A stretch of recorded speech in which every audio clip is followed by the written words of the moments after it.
प्रगट और अप्रगट होने का है। या तो दिखेंगे या नहीं दिखेंगे, दो ही बातें हैं। नेत्रों में भक्ति का चश्मा लगा होगा तो दिख जाएंगे, और बिना भक्ति के भगवान को देखना चाहोगे, बिना प्रेम के देखना चाहोगे तो नहीं दिखेंगे। गोपियों के आंखों में अभिमान का पर्दा चढ़ गया, भगवान अदृश्य हो गए। अभी तक दिख रहे थे, अब नहीं दिख रहे, व्याकुल हो गए, कहाँ चले गए प्रभु, ढूंढने लगी। चारों तरफ देखा, भगवान नहीं दिखाई दिए। कई संत तो कहते हैं कि भगवान वही गोपियों के बीच में किसी एक गोपी का दुपट्टा लेकर के छुप गए, गोपी बन गए भगवान। ढूंढने लगी, भगवान नहीं दिख रहे कहीं। व्याकुल होकर के अन्वेषण करने लगी भगवान को। कभी पत्थरों से पूछती हैं, कभी पेड़ों से भगवान का पता पूछती। इतनी व्याकुल हो गई, भगवान का दर्शन कहीं नहीं मिला। पुनः पुलेनमागत्यो कालिंद्या कृष्ण भावना समवेता जगो कृष्णम पदागमन कांक्षिता। अब सब गोपियां फिर से यमुना जी के तट पर आ गई। यहीं से भगवान गए थे तो यहीं मिलेंगे, और यही स्वाभाविक रीति होती है। जहां जो वस्तु खो जाए उसको वहीं ढूंढना चाहिए, तभी मिलेगी। आपकी कोई कीमती वस्तु यहाँ भागवत के पंडाल में, मंदिर के प्रांगण में खो जाए और आप बाहर रोड में ढूंढोगे तो क्या मिलेगी? यहीं खोई है तो यहीं मिलेगी। गोपियों ने कहा भगवान यमुना के तट से गए हैं तो यमुना के तट पर ही मिलेंगे। सब गोपियां फिर से यमुना जी के तट पर आ गईं और कहा ढूंढना नहीं, अब यहीं बैठ जाओ। वहीं बैठ करके गोपियों ने मिल करके भगवान को प्रसन्न करने के लिए एक गीत गाया, जिसे गोपी गीत का नाम दिया गया। गोपियों के द्वारा गाया गया सुंदर गीत है। हृदय की भावनाएं, बहुत सारी गोपियां हैं, उन गोपियों के बहुत सारे भाव थे और सब गोपियों के अलग अलग भाव थे। उनमें से कुछ गोपियों के भाव सुखदेव जी ने यहाँ परीक्षित को सुनाया। कितने भाव से वो गोपियां अपने अंदर के उद्गार भगवान के लिए प्रकट कर रही हैं।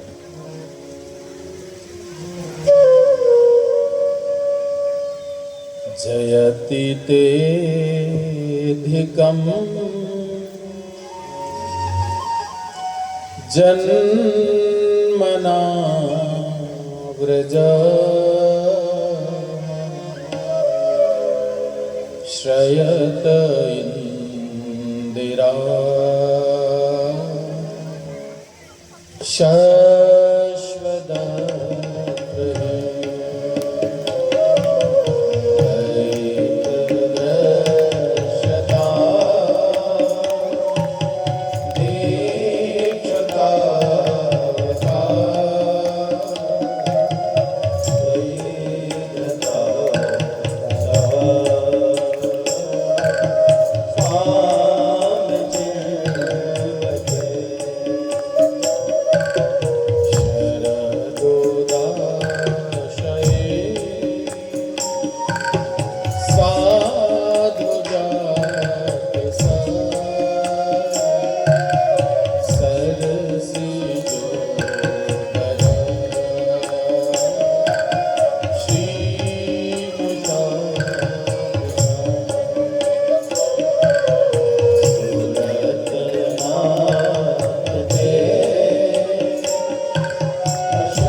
गोपियां प्रार्थना कर रही हैं।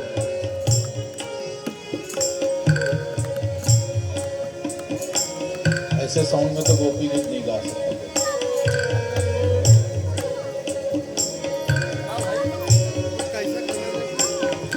हे प्रभु, ये ब्रज बहुत धन्य था, बहुत महिमा थी इसकी, लेकिन ते जन्मना अधिकम जयति। जब से आपका प्रागट्य हुआ तब से इसकी महिमा और बढ़ गई है। अब तो अत्र इंदिरा शश्व श्रेदे, अब तो लक्ष्मी ने अपना निवास स्थान इस ब्रज को बना लिया है। यहाँ के रास्तों पर सेवा झाड़ू कर भाग्य का ऐसा है, आपके दर्शन के लिए दसों दिशाओं में भटक रही हैं। एक बार देखिए प्रभु, एक बार दर्शन दीजिए। हे प्रभु, आप तो इतने सुंदर हैं कि शरद ऋतु में खिले हुए कमल के कर्णिका के सौंदर्य को जो अपने नेत्रों की कोर से हरण कर लें, इतने सुंदर हैं। वयम ते अशुल्क दास का, हे सुरतनाथ, वयम ते अशुल्क दास का, हम आपकी अशुल्क दासियां हैं। सेवा तो करना चाहती हैं, लेकिन सेवा के बदले में कोई फल नहीं चाहती।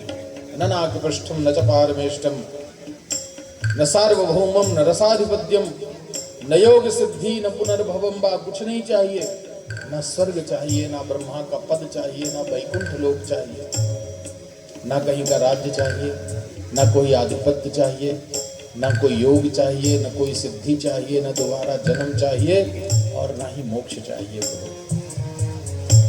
बस केवल सेवा चाहिए। अशुल्क भाव से आपकी सेवा करना चाहते हैं।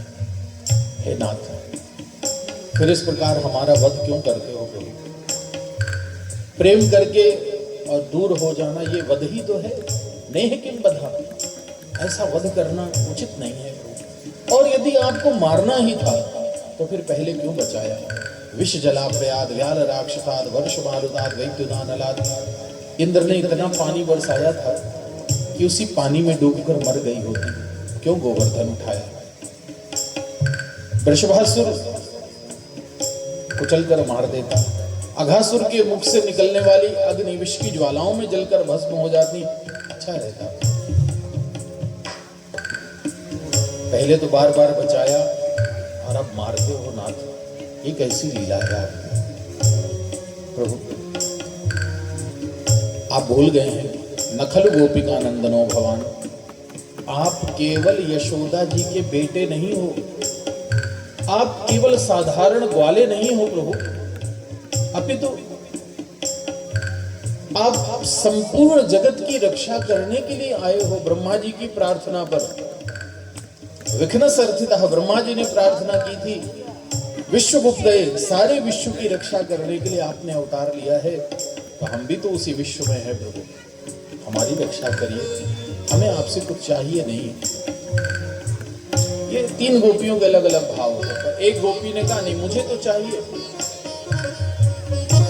एक गोपी तो कह रही है कि मैं केवल दासी हूँ, कुछ नहीं चाहिए मुझे, केवल आपकी सेवा चाहिए। पर एक कहती है मुझे चाहिए। विरचिता भयम विष्णु धुर्यते चरण मीयुषाम संसतेर भयात्।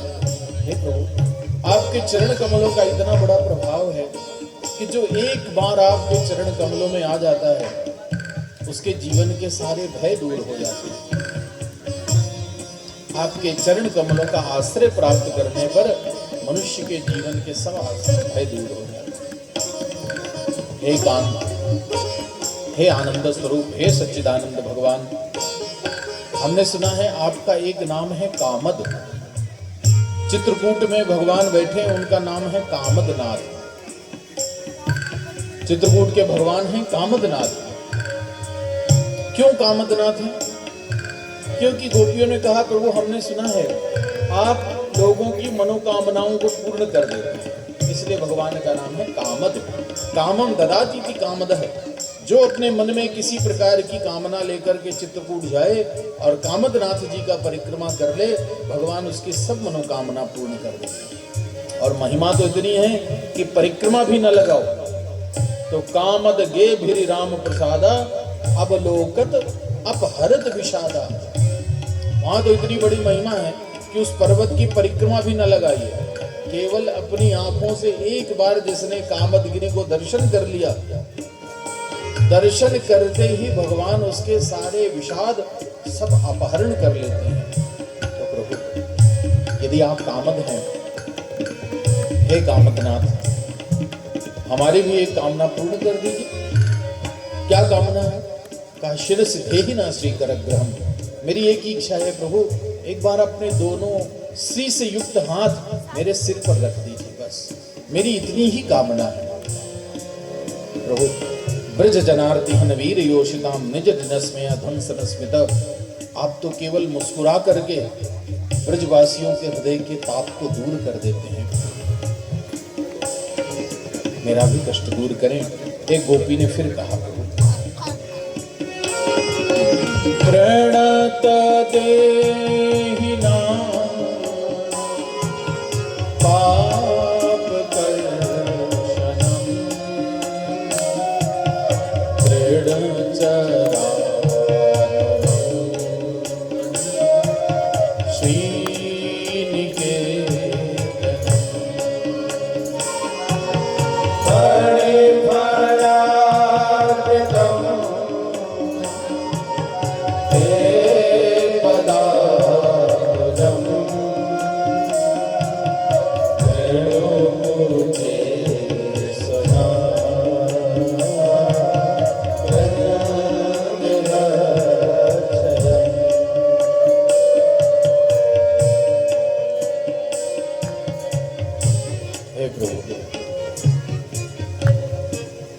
जो भी मनुष्य एक बार आपके चरण कमलों में प्रणाम कर ले, उसके जीवन के पाप कर्षणम, सारे पाप नष्ट हो जाते हैं। गायों के पीछे चलने वाले आपके वो कोमल चरण श्री निकेतनम लक्ष्मी जी के निवास स्थान है प्रभु। तो मेरी भी एक इच्छा है, दूसरी गोपी की इच्छा कि फण फणार्पितम ते पदाम्बुजम कृणकुचेषु न ग्रंथि क्षयम। प्रभु जिन कोमल चरणों को आपने कालिया के मस्तक पर रखा था और नृत्य किया था, वही कोमल चरण एक बार हमारे वक्षस्थल पर रख दीजिए, हमारा भी जीवन धन्य हो जाएगा। आपकी मीठी मीठी वाणी, मधुर आगिरा बल्गु वाक्या, उन मीठी मीठी वाणियों को हे पुष्करेक्षण बड़े बड़े ज्ञानी भी जानने के लिए तरसते रहते हैं। एक बार वही अमृत हमें पिला दीजिए। आपकी कथा तो अमृत के समान है प्रभु। जिसने एक बार आपकी कथा सुन ली, उसका तप्त जीवन आनंद से भर जाता है। श्रवण मंगलम, सुन करके मंगल कर देती है ये कथा। हमारे जीवन के सारे कलमशों को दूर करने वाली कथा है। उसी कथा को पान करने की इच्छा है। प्रहसितम प्रियो प्रेम वीक्षणम विहरणम जते ध्यान मंगलम।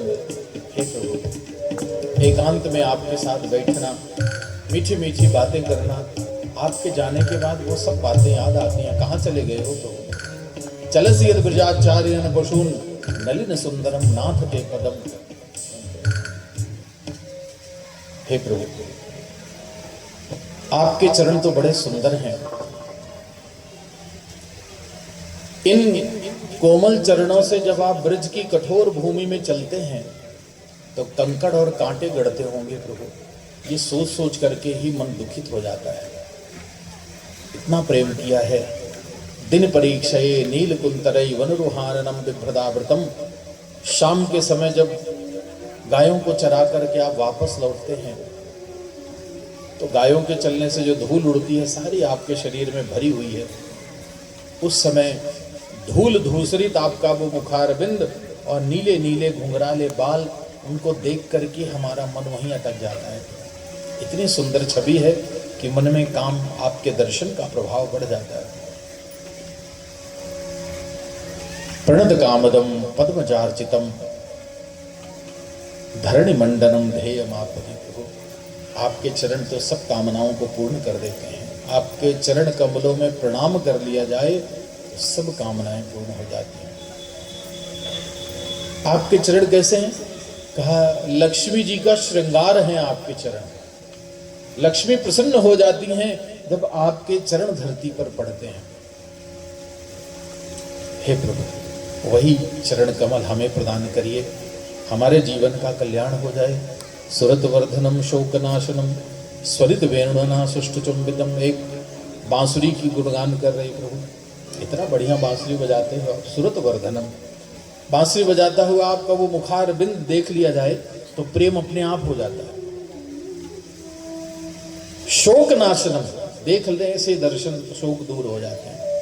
इतने बढ़िया तरीके से आप वो बांसुरी को अपने ओंठों पर आसन देते हैं और ओंठों पर रख करके जब सुंदर सुंदर बांसुरी बजा करके उसका अधरामृत बांटते हैं, तो प्रभु उसी अधरामृत को पान करके अपने जीवन को मैं धन्य करना चाहती हूँ।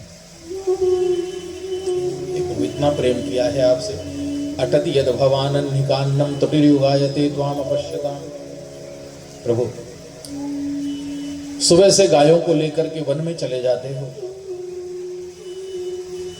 और हम गोपियां आपसे इतना कि आपको देखे बिना हमारा एक एक क्षण एक एक युग के समान व्यतीत होता है। तो आप सोचते होंगे कि जिस गोपी का एक क्षण एक एक युग के समान बीतता होगा, वो सुबह से शाम तक भगवान को देखे बिना कैसे रहती है। जब भगवान गायों को चराने के लिए वन में रहते हैं तो गोपियों ने कहा प्रभु एक आशा में, आशा क्या कि शाम होगी, सूर्यास्त होगा, भगवान अपनी गायों को लेकर आएंगे, तब दर्शन होगा। इसी आशा में शाम तक आपकी प्रतीक्षा करती हैं। लेकिन जब आप लौटते हो तो आपके दर्शन में इतना व्यवधान आ जाए। जड़ उदीक्षताम पक्ष्म कृदृशाम। ये जिसने भी सृष्टि बनाई है उसका हृदय जरूर प्रेम से हीन होगा, बहुत जड़ होगा वो, ब्रह्मा हो या जो भी हो, क्योंकि उसने ये आंखों में जो पलक बना दी हैं ये उसकी जड़ता की निशानी है। प्रभु ये पलकें आपके दर्शन में विघ्न डालती हैं।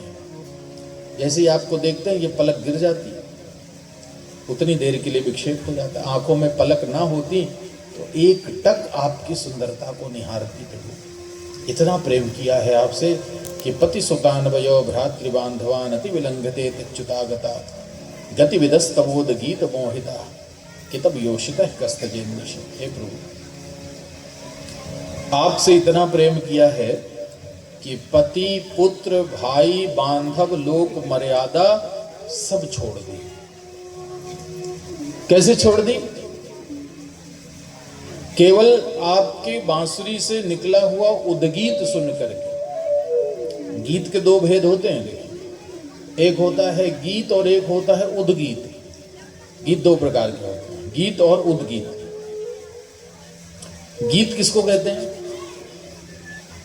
गीत का मतलब जिसको गाने के बाद उसकी प्रशंसा प्राप्त करने की अपेक्षा हो, उस गाए हुए गीत को गीत कहते हैं। मतलब हम गाएं और हमारा गीत सुनने वाला वाह वाह करे, तालियां बजाए, प्रशंसा करे हमारी, उस गाए हुए गीत को गीत कहते हैं। और जो गीत प्रशंसा की अपेक्षा से रहित केवल आत्मानंद के लिए गाया जाता है, आत्म प्रसन्नता के लिए गाया जाता है, उसको कहते हैं उद्गीत। जिसको गाने और सीखने के लिए कोई ट्रेनिंग नहीं लेनी पड़ती। बसंत ऋतु आई और कोयल ने गाना शुरू किया, तो क्या बसंत आने के पहले वो प्रैक्टिस करती है कि चलो थोड़ा प्रैक्टिस कर लें, अभी बसंत आने वाला तो गाना पड़ेगा?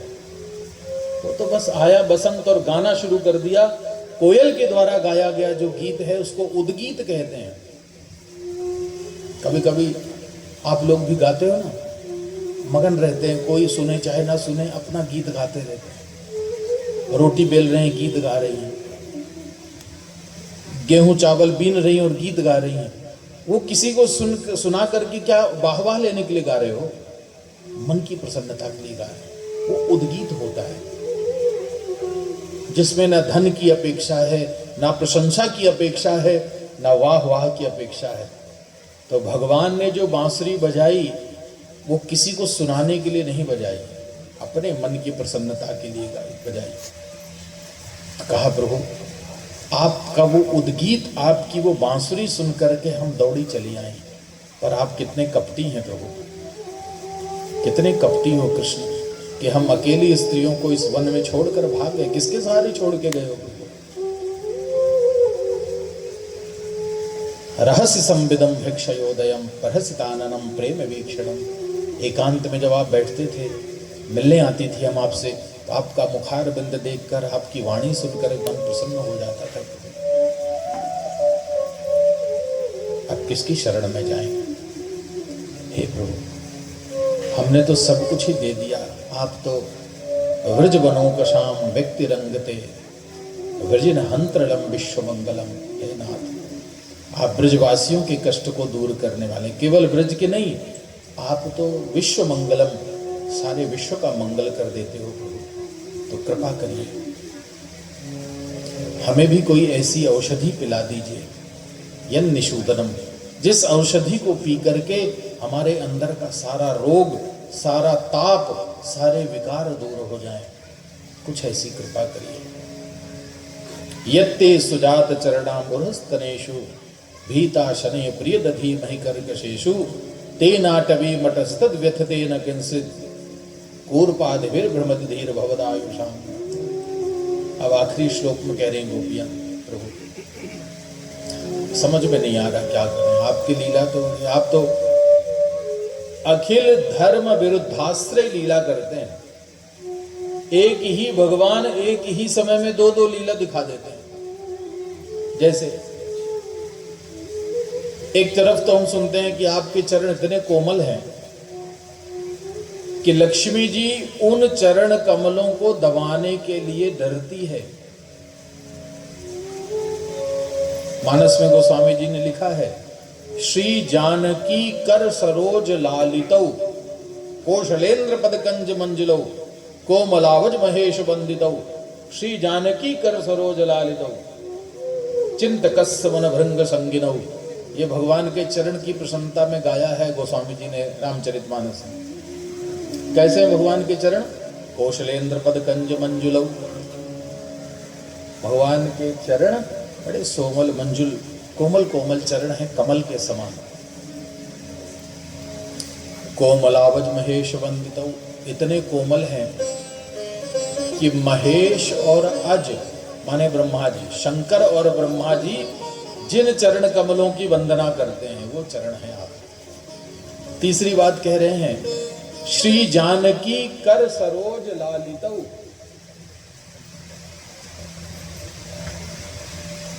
जानकी जी जिनके चरण कमलों की सेवा करती हैं, कैसे? दबाती नहीं है। लक्ष्मी जी, सीता जी कभी भगवान के चरणों को दबाती नहीं है। लालितौ, केवल लालित करती, केवल उनके चरण को ऐसे सहलाती हैं। उनको डर लगता है कि मेरे हाथ इतने कठोर हैं और प्रभु के चरण इतने कोमल हैं, कहीं मैंने दबा दिया तो उनको कष्ट ना हो जाए। तो श्री जानकी कर सरोज लालित, बस लालित करती, धीरे धीरे उन चरण कमलों को सहलाती रहती हैं, स्पर्श करती रहती हैं। चिंतकस्य मन भृंग संगिनौ, और चिंतकों के लिए, ध्यान करने के लिए भगवान जिनका हृदय भंवरे के समान है, उनके लिए भगवान के चरण कमल के समान है। जैसे भंवरा कमल को नहीं छोड़ता, ऐसे योगियों का मन भगवान के चरण कमलों को नहीं छोड़ता। तो गोपियों ने कहा, प्रभु एक तरफ तो सुनती हैं कि आपके चरण इतने कोमल हैं कि लक्ष्मी जी दबाने से डरती हैं, और दूसरी तरफ उन्हीं कोमल चरणों से आप इस ब्रज की कठोर भूमि में भ्रमण करते हैं, तो कंकड़ भी गड़ते होंगे, कांटे भी गड़ते होंगे, तो क्या सत्य है प्रभु? वो आपके चरणों की कोमलता सत्य है या उन चरण कमलों की कठोरता सत्य है? अब हमें तो समझ में नहीं आ रहा, बुद्धि बड़ी भ्रमित है, इसलिए हम बस आपके चरणों में हैं। अब आप हमारे भय को, इस भ्रम को दूर कर दीजिए। आप हमारे आयुष्य हैं प्रभु, आप हमारा जीवन है। 19 श्लोक गाए, बड़ा आनंद आता है गीत को गाने में, पर अब साउंड महाराज की कृपा कम है, इसलिए ये गीत अभी गा नहीं पाए। कि देखिए, भागवत में सारे देवताओं का आशीर्वाद चाहिए, 33 प्रकार के देवताओं का आशीर्वाद चाहिए, और एक 34वां देवता होता है, ये 34वां देवता ये साउंड देवता। साउंड देव की कृपा ना हो तो कथा में आप आनंद नहीं ले सकते। 19 श्लोक गाए गोपियों ने, बड़े भाव से गीत गाए, लेकिन भगवान नहीं आए। अब सुखदेव जी कह रहे हैं इति गोप्यः प्रगायन्तः कल्पन्तश्च चित्रधा रुरुदु सुस्वरम राजन् कृष्ण दर्शन लालसा।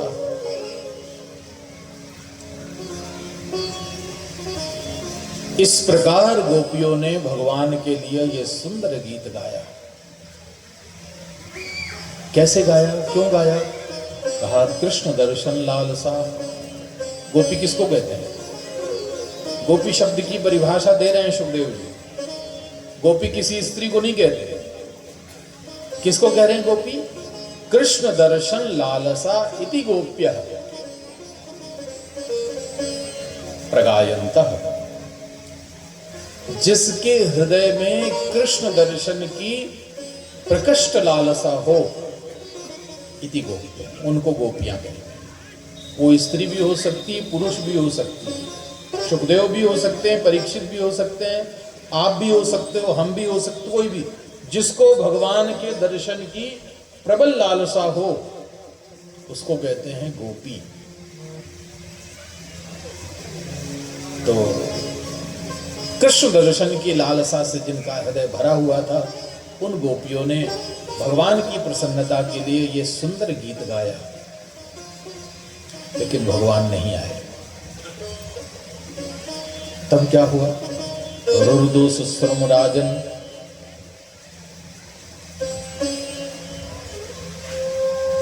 रोने लगे। अब गीत बंद हो गया, आंखों से आंसू बहने लगे गोपियों के। पर सुखदेव जी कह रहे हैं सुस्वरम, उनका रोना बड़ा अच्छा लग रहा है परीक्षित जी। जितना सुरीला वो गा रही थी उतना ही सुरीला वो रो रही है। क्यों? रोना भी सुरीला होता है? बोले हाँ, भगवान की भक्ति में गिरा एक आंसू भी सुरीला होता है। और संसार के लिए रोने वाला जो स्वर है वो बहुत बेसुरा है। संसार के लिए आप रोइए तब सुनिए उसका स्वर। कोई रो रहा हो संसार के लिए तो रिकॉर्ड करके फिर सुनिएगा, कानों को कर्कश लगेगा। और जो भगवान की भक्ति में आंसू बहा रहा हो उसको सुनिए, उसको देखिए, मन आनंदित हो जाता है। क्योंकि ये आंसू भगवान ने दिए ही इसीलिए हैं, भक्ति में रोने के लिए। और भक्ति में तो रोना पड़ता ही है। कबीरा हंसना छोड़ दे, रोने से कर प्रीत, बिन रोए तुझे कहां मिले प्यारे मन के मीत। कबीरदास जी कह रहे हैं हंसना छोड़ दो, हंसना अच्छा नहीं होता।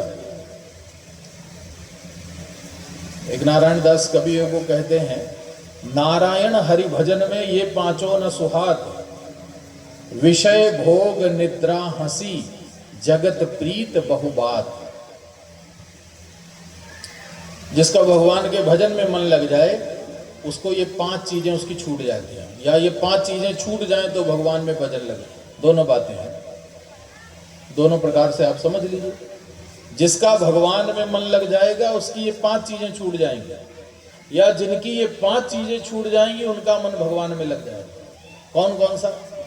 पहला विषय भोग, जिनको विषयों का भोग अच्छा नहीं लगता।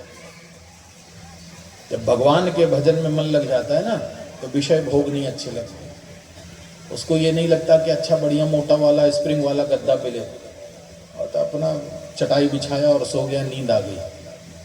अच्छा अच्छे भोजन की आकांक्षा नहीं, खिचड़ी मिल जाए खा लिया बस पर्याप्त हो गया। उसको विषयों में भोग नहीं रहता। कब? जब भगवान में मन लग जाता है, पहला। दूसरा निद्रा, जिसको भगवान में मन लग गया उसको भी नींद नहीं आती ज्यादा। 2 घंटा 3 घंटा सो लिया पर्याप्त है, उसको नींद नहीं आएगी।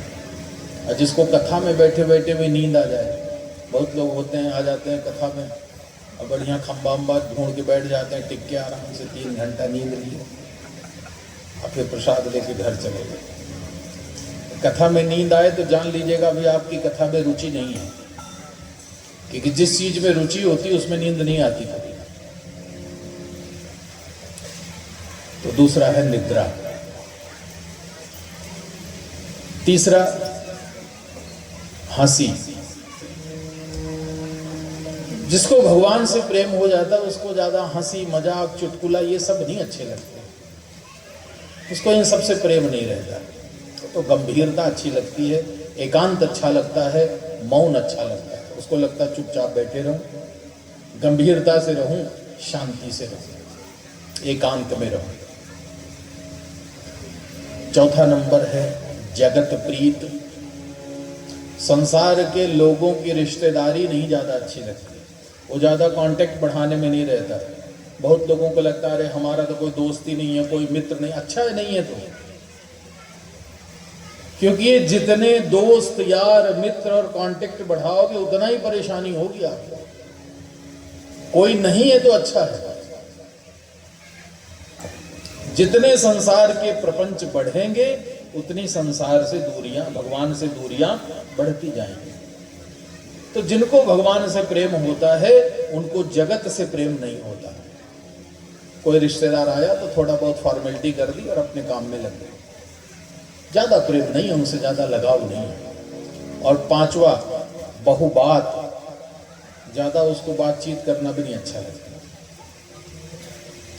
बात उसको करना नहीं। ये 5 चीजें हैं, ये 5 चीजें छूट जाएं तो भगवान में मन लग जाए, या भगवान में मन लग जाए तो ये 5 चीजें अपने आप छूट जाती हैं। तो कबीरा हंसना छोड़ दे, कबीरदास जी कहते हैं हंसना छोड़ दो, रोने से प्रेम कर लो, क्योंकि भक्ति में बिना रोए भगवान में ही नहीं मिलते। अयोग संयोग वियोग हेतु। अंगिरा ऋषि कह रहे हैं भगवान के मार्ग में चलने पर 3 बार रोना पड़ेगा। तो भक्ति मार्ग में चलना है तो बहुत सावधान होकर चलिएगा, सोच समझ के जाइएगा। हम लोग सोचते हैं कि भक्ति बड़ा सरल है, तो सरल नहीं है भक्ति। भक्ति में जाना तो बिल्कुल कमर कस के जाना, क्योंकि जो भक्ति मार्ग में जाएगा उसको 3 बार रोना पड़ेगा। भक्ति में 3 बार रोना पड़ता है। पहला कब? अयोग, माने जब तक भगवान न मिले तो उनसे मिलने के लिए रोइए, वो रोना पड़ेगा। दूसरा संयोग, जब भगवान मिल जाएं तो उनके मिलने की प्रसन्नता में रोइए। और तीसरा, जब भगवान मिल करके चले जाएं तो फिर वियोग में भी रोइए। अयोग में भी रोना, संयोग में भी रोना, वियोग में भी रोना। जो 3 बार रोने के लिए तैयार रहेगा उसको ही भक्ति मार्ग में प्रवेश मिलेगा। रो पड़ी गोपियां, गोपियों के हृदय का भाव नेत्रों के अश्रुओं से बहने लगा। भगवान ने जब गोपियों की यह दशा देखी, सोचा देर करना ठीक नहीं है, इन पर कृपा कर दूं। आज कृपा हो गई ठाकुर जी की। ता सामाविर भूख शौरी स्वयमान मुखाम्बुज पीताम्बर धृसृवी साक्षान मनमथ मनमथ। भगवान ने आज सुंदर स्वरूप बनाया, किरीट मुकुट कुंडल धारण किया, पीताम्बर पहना, गले में सुंदर वनमाला पहनी, साक्षात मनमथ मनमथ। सुखदेव जी कह रहे हैं परीक्षित जी जानते हो कैसा रूप था? मनमथ कहते हैं कामदेव को, और भगवान कैसे हैं? साक्षात मनमथ मनमथ। कामदेव सबके मन को मथ देता है, लेकिन भगवान ऐसे हैं, आज ऐसा रूप बनाया है कि भगवान के रूप को देख ले तो कामदेव का मन भी व्याकुल हो जाए। इतना सुंदर स्वरूप धारण करके गोपियों के मध्य रास मंडल में साक्षात रास बिहारी सरकार का प्रागट्य हो गया। बोलते रास बिहारी सरकार की जय। आनंदित हो गई गोपियां। प्रभु को देखा तो किसी ने चरण पकड़ लिए, किसी ने हाथ पकड़ लिया।